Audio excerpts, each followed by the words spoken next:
we are a consequence of a certain phenomenal happening that we call as cosmos. When you are a person of religion, you were given certain edicts, what is good, what is bad, the 10 commandments, the do's and the don'ts. But in ordinary life, for most people, particularly in the public domain, to distinguish between good and bad seems to be increasingly difficult. I've always held that there are two realms, the individual gain, and the second is the public good. If one is clashing with the other, if my personal gain is clashing with the public good, then that is something bad. If both are in harmony, then that is something good. That seems to me to be a workable definition of what is good and bad for ordinary interaction between the citizen or individual and the community and the society. What are your thoughts on that? See, once you start a debate as to what is good and what is bad, actually in reality, this debate can go on forever without coming to a conclusion. Obviously, you have debated this within yourself and around yourself for many years and still there's no conclusion. And believe me, people have been debating this for thousands of years and still there is no conclusion. Why this is so is, generally, this starts from within the family, that is, people who have the authority within the family.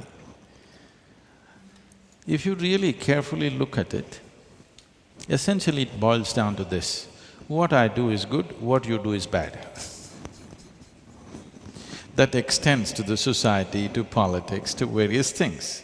Whoever is in a position of power, who is in a position of dominance, they may not spell it out so crudely, but in so many ways they're telling you, what I do is right, what you do is wrong. So ultimately it becomes about whoever is in a state of advantage is right, whoever is in a state of disadvantage is wrong. Well, that principle is the basis of all exploitation and all the ugliness that you see on the planet. So instead of starting a debate on what is good and what is bad, I think what we need is what is appropriate and what is inappropriate to our times, to our society, to our existence here, to our level of economics. What is right and what is appropriate and what is inappropriate. Now, if… I'm just saying for example, we are a rich nation because if you have 29 rupees per day, you are rich in this country.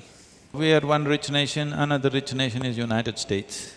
So between these two, if you compare, what may be right there is not right here, because the conditions are not same.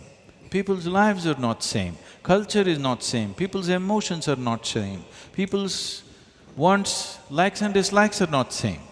So what is right there may be completely wrong here. What is right here may be completely wrong there. So within the nation, when we say a nation, we believe we are all Indians, but here everybody has an opinion of his own.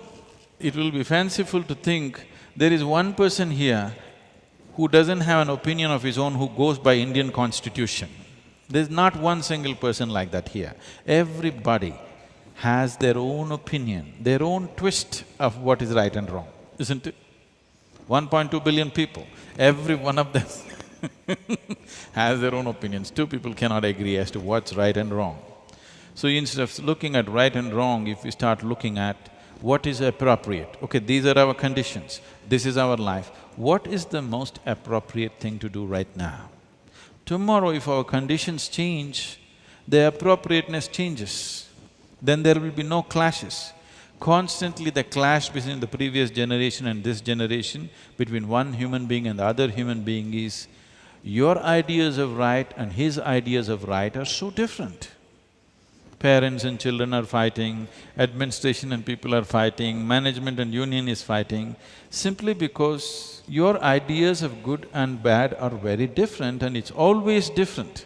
Within the family, between the husband and the wife, basic unit of the family, their ideas of right and wrong are very different. So once you enter that space, you are entering into an endless controversy, no possibility of a solution.